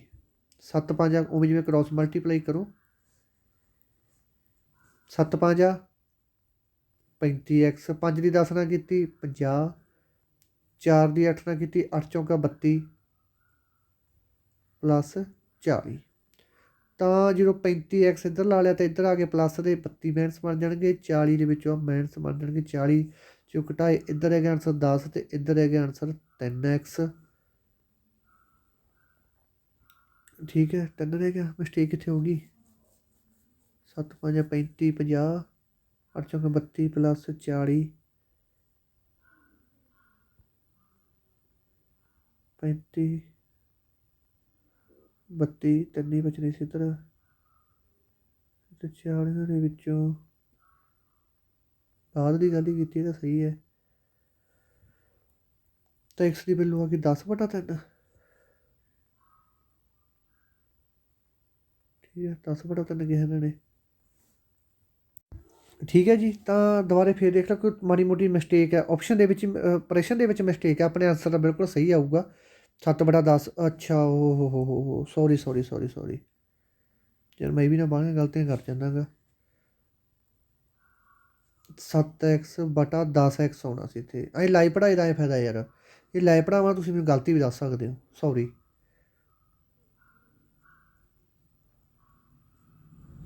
ਮੈਂ ਲਾਈਵ ਕੱਲ੍ਹ ਸਿੱਖਣ ਗਿਆ ਸੀ, ਉਹ ਮੁੰਡਾ ਹੈ ਨਹੀਂ ਸੀ ਘਰੇ ਯਾਰ। 7 5 35x 50 40x = 40। ਹਾਂ ਹੁਣ ਬਣੀ ਹੈ ਗੱਲ। ਠੀਕ ਹੈ, 35x ਦੇ ਵਿੱਚੋਂ 40x ਘਟਾਤਾ 40 ਮਾਈਨਸ 50 ਕਰਤੇ। ਇੱਧਰ ਆ ਗਿਆ 5x, ਇੱਧਰ ਆ ਗਿਆ 10 ਘਟਾ ਕੇ ਕਿੰਨੀ ਆ ਗਈ x ਦੀ ਵੈਲਿਊ ਆ ਗਈ ਆਪਣੇ ਕੋਲ 2। ਹੁਣ ਇਹਨੇ ਪੁੱਛਿਆ ਦੋਨਾਂ ਦੀ ਵਰਤਮਾਨ ਉਮਰ ਕਿੰਨੀ ਹੈ, ਦੋਨਾਂ ਦੀ ਪੁੱਛਿਆ। ਤਾਂ ਇੱਥੇ ਕਿਹੜੇ ਇੱਕ ਦਾ ਹੋ ਗਿਆ 7x, ਇੱਕ ਦਿੱਤੀ ਸੀ ਆਪਾਂ ਨੂੰ ਵੈਲਿਊ 10x। x ਦੀ ਵੈਲਿਊ ਆਪਣੇ ਕੋਲ ਆ ਗਈ 7 ਗੁਣਾ 2 14 10 ਗੁਣਾ 2 20। 14 ਦੇ 20 ਕਿੱਥੇ ਪਏ ਆ ਪਿਆ ਏ ਨੰਬਰ ਆਪਸ਼ਨ 'ਤੇ। ਇਹ ਆਪਣਾ ਆਨਸਰ ਬਿਲਕੁਲ ਸਹੀ ਹੈ। ਠੀਕ ਹੈ ਜੀ, ਆਪਣਾ ਇਹ ਆਨਸਰ ਬਿਲਕੁਲ ਸਹੀ ਹੈ। ਇਹ ਗੱਲ ਤੁਹਾਨੂੰ ਮੈਂ ਰਾਏ ਦੇਣੀ ਚਾਹੁੰਦਾ ਬੱਚਿਓ, ਐਂਡ 'ਤੇ ਜ਼ਰੂਰ ਸੁਣਿਓ ਅਤੇ ਤੁਹਾਡੇ ਵਾਸਤੇ ਹੀ ਹੈ। ਇਸ ਤੋਂ ਬਾਅਦ ਚੱਲਦੇ ਆਪਾਂ ਅਗਲੇ ਸਵਾਲ 'ਤੇ। ਕਹਿੰਦੇ 2 ਭਰਾਵਾਂ ਦੀ ਵਰਤਮਾਨ ਉਮਰ ਦਾ ਅਨੁਪਾਤ ਇੰਨਾ ਹੈ। 2 ਭਰਾਵਾਂ ਦੀ ਵਰਤਮਾਨ ਉਮਰ ਹੈ ਜਿਹੜੀ ਉਹਨਾਂ ਦਾ ਅਨੁਪਾਤ ਇੰਨਾ ਹੈ। 9 ਸਾਲ ਪਹਿਲਾਂ ਉਹਨਾਂ ਦੀ ਵਰਤਮਾਨ ਉਮਰ ਦਾ ਅਨੁਪਾਤ ਇੰਨਾ ਸੀ। ਠੀਕ ਹੈ, 9 ਸਾਲ ਪਹਿਲਾਂ ਉਹਨਾਂ ਦੀ ਵਰਤਮਾਨ ਉਮਰ ਦਾ ਅਨੁਪਾਤ ਇੰਨਾ ਸੀ। 3 ਸਾਲਾਂ ਬਾਅਦ ਉਹਨਾਂ ਦੀ ਉਮਰ ਦਾ ਅਨੁਪਾਤ ਕੀ ਹੋਊਗਾ। ਇਹ ਆ ਗਏ ਆਪਣੇ ਉਮਰਾਂ ਵਾਲੇ ਸਵਾਲ। ਠੀਕ ਹੈ, ਚਲੋ ਜੀ ਇਹ ਸਵਾਲ ਹੱਲ ਕਰਦੇ ਹਾਂ। ਇਹ ਸਵਾਲ ਸਭ ਤੋਂ ਜ਼ਿਆਦਾ ਉਲਝਵੇਂ ਹੁੰਦੇ ਆ, ਪਰ ਆਪਾਂ ਬਿਲਕੁਲ ਸੌਖੇ ਤਰੀਕੇ ਨਾਲ ਕਰਾਂਗੇ। ਠੀਕ ਹੈ। ਦੋ ਭਰਾਵਾਂ ਦੀ ਵਰਤਮਾਨ ਉਮਰ ਦਾ ਅਨੁਪਾਤ ਕਿੰਨਾ ਹੈਗਾ? 4:5 ਹੈ। ਚਲੋ ਮੰਨ ਲਈ ਗੱਲ ਭਾਈ। ਇਹ ਥੋੜ੍ਹੀ ਜਿਹੀ ਸਕਰੀਨ ਵੱਡੀ ਕਰ ਲਈਏ। ਦੇਖੋ ਦੋ ਭਰਾਵਾਂ ਦੀ ਵਰਤਮਾਨ ਉਮਰ ਦਾ ਅਨੁਪਾਤ ਕਿੰਨਾ ਹੈ? 4:5 ਹੈ। ਠੀਕ ਹੈ। ਅਤੇ 9 ਸਾਲ ਪਹਿਲਾਂ ਮੈਨਸ 9 ਸਾਲ ਪਹਿਲਾਂ ਉਹਨਾਂ ਦੀ ਉਮਰ ਦਾ ਅਨੁਪਾਤ ਕਿੰਨਾ ਸੀ? 1:2। ਠੀਕ ਹੈ। ਤਾਂ ਕਹਿੰਦੇ ਦੱਸੋ 3 ਸਾਲਾਂ ਬਾਅਦ ਉਹਨਾਂ ਦੀ ਉਮਰ ਦਾ ਅਨੁਪਾਤ ਕਿੰਨਾ ਹੋਊਗਾ? ਆਹ ਚੀਜ਼ ਪੁੱਛ ਰਹੇ ਨੇ ਉਹ। ਉਲਝਣਾ ਨਹੀਂ ਹੈਗਾ ਬਿਲਕੁਲ ਵੀ। ਸਭ ਤੋਂ ਪਹਿਲਾਂ ਆਪਾਂ ਕੀ ਕਰਨਾ ਹੁੰਦਾ ਇਹ ਸਵਾਲਾਂ ਦੇ ਵਿੱਚ? ਨਹੀਂ ਸਮਝਿਆ ਕੱਲ੍ਹ ਨੂੰ ਆਪਾਂ ਸਪੈਸ਼ਲ ਇਸੇ ਵਾਲੇ ਸਵਾਲ ਹੀ ਕਰਾਂਗੇ। ਸਭ ਤੋਂ ਪਹਿਲਾਂ ਗੈਪ ਦੇਖੋ, ਗੈਪ ਬਰਾਬਰ ਆ ਰਿਹਾ ਇਹਨਾਂ ਦਾ। ਗੈਪ ਜਮਾਂ ਸਹੀ ਹੈ। ਇੱਥੇ ਵੀ ਗੈਪ 1 ਰਿਹਾ, ਇੱਥੇ ਵੀ ਗੈਪ 1 ਆ ਰਿਹਾ। ਬਸ ਗੈਪ ਕਲੀਅਰ ਕਰਨਾ ਹੁੰਦਾ। ਗੈਪ ਜਦੋਂ ਇਹਨਾਂ ਦੋਨਾਂ ਦੇ ਵਿੱਚ ਸੇਮ ਬਸ ਫਿਰ ਆਪਾਂ ਕੁਛ ਨਹੀਂ ਕਰਨਾ। ਕਿੰਨੇ ਦਾ ਫਰਕ ਪੈ ਰਿਹਾ ਹੈਗਾ? ਠੀਕ ਹੈ। 1 ਤੋਂ 4 ਆ ਰਹੀ ਹੈ ਚੀਜ਼। 1 ਤੋਂ 4 ਆ ਕੇ ਕਿੰਨੇ ਦਾ ਫਰਕ ਪੈ ਰਿਹਾ? 3 ਦਾ ਫਰਕ ਪੈ ਰਿਹਾ। 2 ਤੋਂ ਚੀਜ਼ ਕੀ ਆ ਰਹੀ ਹੈ? 5 ਆ ਰਹੀ ਹੈ। ਕਿੰਨੇ ਹਿੱਸੇ ਦਾ ਫਰਕ ਪੈ ਰਿਹਾ? 3 ਹਿੱਸੇ ਦਾ ਫਰਕ ਪੈ ਰਿਹਾ ਦੋਨੇ ਪਾਸੇ। 3 ਹਿੱਸਿਆਂ ਦੇ ਫਰਕ ਦੇ ਨਾਲ ਕਿੰਨਾ ਫਰਕ ਪਈ ਜਾਂਦਾ? 9 ਸਾਲਾਂ ਦਾ। ਤਾਂ 1 ਹਿੱਸਾ ਦੇ ਬਰਾਬਰ ਹੋ ਗਿਆ 3 ਸਾਲ ਦੇ ਬਰਾਬਰ ਹੋ ਗਿਆ। ਠੀਕ ਹੈ। 1 ਹਿੱਸਾ ਦੇ ਬਰਾਬਰ ਹੋ ਗਿਆ 3 ਸਾਲ ਦੇ ਬਰਾਬਰ ਹੋ ਗਿਆ। ਤਾਂ 3 ਸਾਲਾਂ ਬਾਅਦ ਉਹਨਾਂ ਦੀ ਉਮਰ ਦਾ ਅਨੁਪਾਤ ਕੀ ਹੋਊਗਾ? 3 ਸਾਲਾਂ ਬਾਅਦ ਉਹਨਾਂ ਦੀ ਉਮਰ ਦਾ ਕੀ ਅਨੁਪਾਤ ਹੋ ਜਾਊਗਾ? 1 ਹਿੱਸਾ ਵਧਣ ਨਾਲ 3 ਸਾਲ ਦਾ ਫਰਕ ਪੈ ਗਿਆ। ਤਾਂ ਇੱਥੇ ਵੀ 1 ਹਿੱਸਾ ਵਧਾ ਦਿੰਦੇ ਆ ਕਿਉਂਕਿ 3 ਸਾਲਾਂ ਬਾਅਦ ਪਤਾ ਕਰਨਾ 1 ਹਿੱਸਾ ਕਾਹਦੇ ਬਰਾਬਰ ਹੈ? 3 ਦੇ ਬਰਾਬਰ ਹੈ। ਇੱਥੇ ਵੀ ਵਿੱਚ 1 ਜੁੜ ਜੂਗਾ। ਇੱਥੇ ਕਿੰਨਾ ਆ ਜੂਗਾ? 5। ਇੱਥੇ ਵੀ ਇਹਨਾਂ ਦੇ ਵਿੱਚ 1 ਜੁੜ ਜੂਗਾ। ਕਿੰਨਾ ਆ ਜੂਗਾ? 6। ਅਤੇ 5:6 ਆਪਣਾ ਬਿਲਕੁਲ ਸਹੀ ਆਨਸਰ ਆ ਪਿਆ ਬੱਟ 'ਤੇ। ਜੇ ਨਹੀਂ ਸਮਝਿਆ ਦੁਬਾਰੇ ਫੇਰ ਸਮਝਾ ਦਿੰਦਾ। ਦੇਖੋ ਕੀ ਕਿਹਾ ਇਹਨਾਂ ਨੇ। ਕਹਿੰਦੇ ਦੋ ਭਰਾਵਾਂ ਦੀ ਵਰਤਮਾਨ ਉਮਰ, 2 ਭਰਾ ਹੈਗੇ, ਉਹਨਾਂ ਦੀ ਵਰਤਮਾਨ ਉਮਰ ਅੱਜ ਦੀ ਉਮਰ ਉਹਨਾਂ ਦੀ ਕਿੰਨੀ ਹੈ? ਆਹ ਅਨੁਪਾਤ ਦੇ ਵਿੱਚ ਹੈ। ਜੇ ਕਹਿੰਦੇ ਅੱਜ ਆਪਾਂ 9 ਸਾਲ ਪਿੱਛੇ ਜਾਂਦੇ ਹਾਂ, ਜਦੋਂ ਪਿੱਛੇ ਜਾਣਾ ਹੋਵੇ ਉਦੋਂ ਮਾਈਨਸ ਕਰਦੇ ਤਾਂ ਉਹਨਾਂ ਦੀ ਉਮਰ ਦਾ ਅਨੁਪਾਤ ਇੰਨਾ ਰਹਿ ਜਾਂਦਾ। ਤਾਂ ਕਹਿੰਦੇ 3 ਸਾਲਾਂ ਬਾਅਦ ਦੱਸੋ ਉਹਨਾਂ ਦੀ ਉਮਰ ਦਾ ਅਨੁਪਾਤ ਕੀ ਹੋਊਗਾ? 3 ਸਾਲਾਂ ਬਾਅਦ ਕੁਛ ਨਹੀਂ ਕਰਨਾ। ਤੁਹਾਨੂੰ ਦੱਸਿਆ ਕਿ ਸਭ ਤੋਂ ਪਹਿਲਾਂ ਤਾਂ ਆਹ ਚੀਜ਼ ਚੈੱਕ ਕਰਨੀ ਇਹਨਾਂ ਦੇ ਵਿੱਚ ਡਿਫਰੈਂਸ ਕਿੰਨਾ ਗਾ। ਜੇ ਤਾਂ ਡਿਫਰੈਂਸ ਸੇਮ ਹੈ ਬਸ ਫਿਰ ਤੁਸੀਂ ਦੇਖ ਲਓ ਕਿੰਨੇ ਦਾ ਫਰਕ ਪੈਂਦਾ ਡਿਫਰੈਂਸ ਦੇ ਵਿੱਚ। 3 ਰੇਸ਼ੋ ਦਾ ਫਰਕ ਇੱਥੇ ਪੈ ਰਿਹਾ, 3 ਰੇਸ਼ੋ ਦਾ ਫਰਕ ਇੱਥੇ ਪਿਆ। 3 ਰੇਸ਼ੋ ਦਾ ਫਰਕ ਪੈਂਦਾ। ਕਿੰਨਾ ਫਰਕ ਪੈ ਜਾਂਦਾ? 9 ਸਾਲਾਂ ਦਾ। ਤਾਂ 1 ਰੇਸ਼ੋ ਕਾਹਦੇ ਬਰਾਬਰ ਹੈ? 3 ਸਾਲਾਂ ਦੇ ਬਰਾਬਰ ਹੈ। ਅਤੇ ਇੱਥੇ ਉਹਨਾਂ ਨੇ ਕੀ ਪੁੱਛ ਲਿਆ? ਕਹਿੰਦੇ 3 ਸਾਲਾਂ ਬਾਅਦ ਉਮਰ ਦੀ ਰੇਸ਼ੋ ਕੀ ਹੋਊਗੀ? ਇੱਥੇ ਕਿੰਨੀ ਸੀ? 4। 3 ਸਾਲ ਕਾਹਦੇ ਬਰਾਬਰ ਹੈ? 1 ਦੇ। ਤਾਂ 1 ਇਹਦੇ ਵਿੱਚ ਜੋੜ ਦਿਓ। ਕਿੰਨਾ ਬਣ ਜੂਗਾ? 5। ਅਤੇ 1 ਹੀ ਇਹਦੇ ਵਿੱਚ ਜੋੜ ਦਿਓ। ਕਿੰਨਾ ਬਣ ਜੂਗਾ? 6। 5 ਅਨੁਪਾਤ 6 ਆਨਸਰ ਆ ਗਿਆ ਇਹਦਾ। B ਨੰਬਰ ਆਪਸ਼ਨ ਬਿਲਕੁਲ ਸਹੀ ਆਨਸਰ ਹੈ। ਘਬਰਾਉਣਾ ਨਹੀਂ ਹੈਗਾ ਪੁੱਤਰੋ, ਜਮੀ ਨਹੀਂ ਘਬਰਾਉਣਾ। ਜਦੋਂ ਬਸ ਤੁਸੀਂ ਘਬਰਾ ਕੇ ਸਮਝ ਲਓ ਫਿਰ ਤੁਹਾਨੂੰ ਕੁਛ ਨਹੀਂ ਸਮਝ ਆਉਣਾ। ਚਲੋ ਅਗਲੇ 'ਤੇ ਚੱਲਦੇ ਹਾਂ। ਥੋੜ੍ਹੀ ਸਕਰੀਨ ਵੱਡੀ ਕਰ ਲਈਏ। ਚਲੋ 6 ਸਾਲ ਪਹਿਲਾਂ ਖਾਨ ਅਤੇ ਸੁਹੇਲ ਦੀ ਉਮਰ ਦਾ ਅਨੁਪਾਤ 3:4 ਸੀ। ਅਤੇ 2 ਸਾਲਾਂ ਬਾਅਦ ਉਹਨਾਂ ਦੀ ਉਮਰ ਦਾ ਅਨੁਪਾਤ ਇੰਨਾ ਹੋ ਗਿਆ। ਵਰਤਮਾਨ ਉਮਰ ਦੱਸਣੀ ਹੈ ਕਿੰਨੀ ਹੈ ਉਹਨਾਂ ਦੀ, ਅੱਜ ਦੀ ਉਮਰ ਕਿੰਨੀ ਹੈ। ਤਾਂ ਦੇਖੋ ਆਹ ਦਾ ਲਿਖ ਲਓ ਉਹਨਾਂ ਦੀ ਅੱਜ ਦੀ ਉਮਰ। ਕਿਹਦੀ? ਖਾਨ ਅਤੇ ਸੁਹੇਲ ਅੱਜ ਦੀ ਉਮਰ 'ਚ ਤਾਂ ਖੜੇ ਆ ਉਹ। ਠੀਕ ਹੈ। 6 ਸਾਲ ਪਹਿਲਾਂ ਮੈਨਸ 6 ਸਾਲ ਪਹਿਲਾਂ ਉਹਨਾਂ ਦੀ ਉਮਰ ਦਾ ਅਨੁਪਾਤ ਕਿੰਨਾ ਸੀ? 3:4 ਸੀ। ਇਸ ਤੋਂ ਬਾਅਦ ਕਹਿੰਦੇ ਅੱਜ ਤੋਂ 2 ਸਾਲ ਬਾਅਦ ਉਹਨਾਂ ਦੀ ਉਮਰ ਦਾ ਅਨੁਪਾਤ ਕਿੰਨਾ ਹੋ ਗਿਆ? 7:8 ਹੋ ਗਿਆ। ਬਸ ਇੱਥੇ ਬਸ ਆਹ ਇਕੁਏਸ਼ਨ ਬਣ ਗਈ। ਹੁਣ ਕੁਛ ਨਹੀਂ ਕਰਨਾ, ਬਸ ਸਵਾਲ ਕੱਢਣਾ। ਸਭ ਤੋਂ ਪਹਿਲਾਂ ਤੁਹਾਨੂੰ ਮੈਂ ਕੀ ਕਿਹਾ ਸੀ? ਕੀ ਚੈੱਕ ਕਰੋ? ਗੈਪ ਚੈੱਕ ਕਰੋ। ਗੈਪ ਕਿੰਨਾ ਪੈ ਰਿਹਾ? 1 ਦਾ ਗੈਪ ਹੀ ਇੱਥੇ ਹੈ, 1 ਦਾ ਗੈਪ ਹੀ ਇੱਥੇ ਹੈ। ਬਸ ਸਵਾਲ ਨਿਕਲ ਗਿਆ ਆਪਣਾ ਸਾਰਾ। ਕੁਛ ਨਹੀਂ ਕਰਨਾ ਹੁਣ, ਕੁਛ ਨਹੀਂ ਕਰਨਾ। ਦੇਖੋ 3 ਤੋਂ ਜਦੋਂ 7 ਹੋਏ ਹੈ, ਕੀ ਹੋਇਆ? 3 ਤੋਂ ਜਦੋਂ 7 ਹੋਏ ਹੈ, ਕਿੰਨੀ ਰੇਸ਼ੋ ਦਾ ਫਰਕ ਪੈ ਗਿਆ? ਕਿੰਨੀ ਰੇਸ਼ੋ ਦਾ ਫਰਕ ਪੈ ਗਿਆ? 4 ਦਾ ਫਰਕ ਪੈ ਗਿਆ। ਇੱਥੇ ਜਦੋਂ 4 ਤੋਂ 8 ਹੋਇਆ ਕਿੰਨੇ ਦਾ ਫਰਕ ਪੈ ਗਿਆ? 4 ਰੇਸ਼ੋ ਦਾ ਫਰਕ ਪੈ ਗਿਆ। 4 ਰੇਸ਼ੋ ਵਧਣ ਨਾਲ ਕਿੰਨੇ ਸਾਲਾਂ ਦਾ ਫਰਕ ਪੈ ਗਿਆ? 4 ਰੇਸ਼ੋ ਵਧਣ ਨਾਲ ਕਿੰਨੇ ਸਾਲਾਂ ਦਾ ਫਰਕ ਪੈ ਗਿਆ? 8 ਸਾਲਾਂ ਦਾ ਫਰਕ ਪੈ ਗਿਆ। ਤਾਂ 4 ਹਿੱਸੇ ਬਰਾਬਰ ਹੈ 8 ਸਾਲਾਂ ਦੇ, ਅਤੇ ਇੱਕ ਹਿੱਸਾ ਕਰੇ ਬਰਾਬਰ ਹੈ 2 ਸਾਲਾਂ ਦੇ। ਠੀਕ ਹੈ, ਇੱਕ ਹਿੱਸਾ ਕਰੇ ਬਰਾਬਰ ਹੈ 2 ਸਾਲਾਂ ਦੇ। ਠੀਕ ਹੈ ਜੀ, ਬਸ ਹੁਣ ਕੀ ਹੈ, ਹੁਣ ਆਪਣਾ ਸਵਾਲ ਨਿਕਲ ਚੁੱਕਿਆ। ਦੱਸੋ ਕਿਵੇਂ ਨਿਕਲ ਗਿਆ ਸਵਾਲ ਆਪਣਾ। ਠੀਕ ਹੈ, ਪੁੱਛੀ ਕਿਹਦੀ ਉਮਰ ਇਹਨਾਂ ਦੀ ਉਮਰ ਪੁੱਛੀ ਆਪਾਂ ਤੋਂ ਸੁਹੇਲ ਦੀ। ਸੁਹੇਲ ਕੋਲੇ ਕਿੰਨੇ ਹਿੱਸੇ ਹੈ, 4 ਹਿੱਸੇ ਹੈ। ਇੱਕ ਹਿੱਸੇ ਦੀ ਉਮਰ ਕਿੰਨੀ ਹੈ, 2 ਸਾਲ ਹੈ। ਸੁਹੇਲ ਦੀ ਉਮਰ ਕਿੰਨੀ ਹੋਊਗੀ, 8 ਸਾਲ ਸੀ। ਕਦੋਂ, ਅੱਜ ਤੋਂ 6 ਸਾਲ ਪਹਿਲਾਂ 8 ਸਾਲ ਸੀ, ਅਤੇ ਉਹ ਪੁੱਛ ਰਹੇ ਨੇ ਉਮਰ ਅੱਜ ਦੀ ਸੁਹੇਲ ਦੀ। ਤਾਂ ਜਦੋਂ ਅੱਜ ਤੋਂ ਪਤਾ ਗਿਆ, ਜਦੋਂ 6 ਸਾਲ ਪਹਿਲਾਂ ਉਹਦੀ ਉਮਰ ਕਿੰਨੀ ਸੀ, 8 ਸਾਲ ਸੀ, ਤਾਂ ਅੱਜ ਕਿੰਨੀ ਉਮਰ ਹੋਊਗੀ, ਇੱਥੇ 8 ਸਾਲ ਸੀ, 8 ਦੇ ਵਿੱਚ 6 ਆਪਾਂ ਜੋੜ ਦਾਂਗੇ, 8 ਅਤੇ 6 ਕਿੰਨੇ ਹੋ ਗਏ, ਪਲੱਸ 14 ਸਾਲ ਉਮਰ ਹੈ ਸੁਹੇਲ ਦੀ ਅੱਜ ਦੇ ਸਮੇਂ ਦੇ ਵਿੱਚ। ਜੇ ਪੁੱਛ ਲੈਂਦੇ ਭਾਈ ਖਾਨ ਦੀ ਉਮਰ ਕਿੰਨੀ ਅੱਜ ਦੇ ਸਮੇਂ ਦੇ ਵਿੱਚ, ਖਾਨ ਕੋਲ ਕਿੰਨੇ ਹਿੱਸੇ, 3 ਹਿੱਸੇ। ਇੱਕ ਹਿੱਸੇ ਦੀ ਵੈਲੂ ਕਿੰਨੀ ਹੈ, 2 6, ਅਤੇ 6 ਆਪਾਂ ਆ ਜੋੜਦਾ, ਅਤੇ ਇਹਦੀ ਅੱਜ ਦੇ ਟਾਈਮ ਦੇ ਵਿੱਚ ਵਰਤਮਾਨ ਉਮਰ 12 ਸਾਲ ਹੈ, ਇਹਦੀ 14 ਸਾਲ ਹੈ, ਅਤੇ 2 ਸਾਲਾਂ ਬਾਅਦ ਇਹਦੀ ਉਮਰ ਕਿੰਨੀ ਹੋ ਜੂ, ਇੱਥੇ 14 ਸਾਲ ਹੋ ਜੂ, ਇੱਥੇ 16 ਸਾਲ ਹੋ ਜੂ। ਬਸ ਸਵਾਲ ਆ ਸੀ, ਕਿਹੜੀ ਉਮਰ ਪੁੱਛੇ, ਤਿੰਨੇ ਉਮਰਾਂ ਕੱਢਤੀਆਂ, ਪਿਛਲੀ ਵੀ ਕੱਢਤੀ, ਵਰਤਮਾਨ ਵੀ ਕੱਢਤੀ, ਆ ਵੀ ਕੱਢਤੀ। ਠੀਕ ਹੈ, ਹੁਣ ਲਾਸਟ ਸਵਾਲ 'ਤੇ ਚੱਲਦੇ ਆਪਾਂ। ਜੇ ਨਹੀਂ ਸਮਝਿਆ ਤਾਂ ਕੋਈ ਚੱਕਰ ਨਹੀਂ, ਦੱਸ ਦਿਓ ਮੈਨੂੰ ਕਿਹੜੇ ਸਮਝ ਨਹੀਂ ਆਏ, ਕੱਲ੍ਹ ਨੂੰ ਇਦੋਂ ਵੀ ਸੌਖੇ ਤਰੀਕੇ ਨਾਲ ਸਮਝਾ ਦੂੰਗਾ। ਕਿਉਂਕਿ ਇਹ ਦੇਖੋ, ਉਮਰ ਵਾਲਾ ਸਵਾਲ ਤੁਹਾਡਾ 1 ਨੰਬਰ ਵੱਟ 'ਤੇ ਪਿਆ, 1 ਨੰਬਰ ਰੇਸ਼ੋ ਦਾ ਵੱਟ ਪਿਆ, 2 ਨੰਬਰ ਤੁਹਾਡੇ ਇੱਥੇ ਹੀ ਬਣ ਗਏ, ਅਤੇ 2 ਨੰਬਰਾਂ ਨਾਲ ਮੈਟ ਕਿੱਥੇ ਜਾਣੀ ਆ, ਧਿਆਨ ਨਾਲ ਦੇਖ ਲਓ ਤੁਸੀਂ ਕਿੱਥੇ ਜਾਊ ਮੈਟ 2 ਨੰਬਰਾਂ ਨਾਲ। 10 ਸਾਲ ਪਹਿਲਾਂ ਪਿਤਾ ਦੀ ਉਮਰ ਆਪਣੇ ਪੁੱਤਰ ਦੀ ਉਮਰ ਤੋਂ 3 ਗੁਣਾ ਵੱਧ ਸੀ। 10 ਸਾਲ ਪਹਿਲਾਂ 20 ਸਾਲ ਪਿਤਾ ਦੀ ਉਮਰ, ਉਸਦੇ 20 ਸਾਲਾਂ ਬਾਅਦ ਉਸਦੇ ਪਿਤਾ ਦੀ ਉਮਰ ਦੁੱਗਣੀ। ਵਰਤਮਾਨ ਉਮਰ ਪਤਾ ਕਰਨੀ ਹੈ, ਉਵੇਂ ਜਿਵੇਂ ਪਹਿਲਾਂ ਵਾਲੇ ਸਵਾਲ ਨਾਲ ਦੀ ਹੈ। ਇੱਕ ਤਾਂ ਹੋ ਗਿਆ ਪਿਤਾ, ਇੱਕ ਹੋ ਗਿਆ ਪੁੱਤਰ। ਠੀਕ ਹੈ, ਕਹਿੰਦੇ ਇਹਨਾਂ ਦੀ ਉਮਰ ਅੱਜ ਤੋਂ 10 ਸਾਲ ਪਹਿਲਾਂ, ਪਿੱਛੇ ਨੂੰ ਜਾ ਰਹੇ ਹਾਂ, 10 ਸਾਲ ਪਹਿਲਾਂ ਦੀ ਗੱਲ ਕਰ ਰਹੇ ਹਾਂ। ਇਹਨਾਂ ਦੀ ਪਿਤਾ ਦੇ ਪੁੱਤਰ ਦੀ ਉਮਰ ਕਿੰਨਾ ਸੀ, 3 ਗੁਣਾ ਸੀ। 3 ਗੁਣਾ ਦਾ ਮਤਲਬ ਹੁੰਦਾ ਕਿ 3/1 ਸੀ। ਪਿਤਾ ਦੀ ਉਮਰ ਕੋਈ, ਪਿਤਾ 3 ਹਿੱਸਿਆਂ ਦਾ ਸੀ, ਪੁੱਤ 1 ਹਿੱਸਿਆਂ ਦਾ ਸੀ। ਇਸ ਤੋਂ ਬਾਅਦ ਕਹਿੰਦੇ 20 ਸਾਲਾਂ ਬਾਅਦ, ਆਫਟਰ 20 ਈਅਰ, ਇਹਨਾਂ ਦੀ ਪਿਤਾ ਦੀ ਉਮਰ ਆਪਣੇ ਪੁੱਤਰ ਦੀ ਉਮਰ ਦਾ ਕਿੰਨਾ ਹੋ ਗਿਆ, ਦੁੱਗਣਾ ਹੋ ਗਿਆ।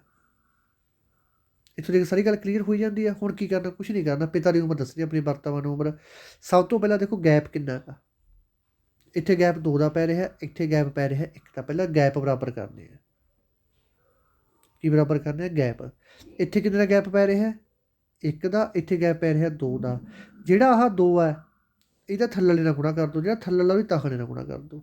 ਜਦੋਂ ਆਪਾਂ ਇਹ ਚੀਜ਼ ਕਰਾਂਗੇ ਤਾਂ ਆਪਣੇ ਕੋਲ ਕਿੰਨਾ ਬਣ ਜੂਗਾ, ਤਾਂ ਆਪਣੇ ਕੋਲ 3:1 ਹੀ ਰਹਿ ਜੂਗਾ। ਥੱਲੇ ਆਪਣੇ ਕੋਲ ਬਣ ਜੂਗਾ 4:1। ਠੀਕ ਹੈ, 4:1। ਉਵੇਂ ਜਿਵੇਂ ਇਕੁਏਸ਼ਨ ਇੱਧਰ ਬਣਾ ਲਓ। ਠੀਕ ਹੈ, ਤਾਂ ਇੱਥੇ ਆਪਾਂ ਇਹ ਕਰਦੇ, ਇੱਥੇ ਮਟੇ ਦਾਂਗੇ, ਮਟੇ ਕੇ ਨਾ ਆਪਾਂ ਇੱਥੇ ਦੇਖੋ 1 ਮਿੰਟ, ਜਦੋਂ ਗੁਣਾ ਕਰਤੇ ਆਪਾਂ ਮਟੇ ਦਿੰਦੇ ਹਾਂ। ਹੁਣ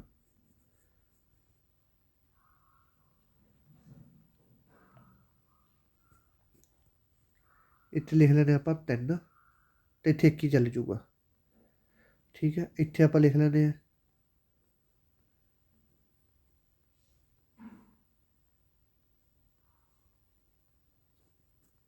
4, ਇੱਥੇ ਲਿਖ ਲੈਂਦੇ ਆਪਾਂ 2।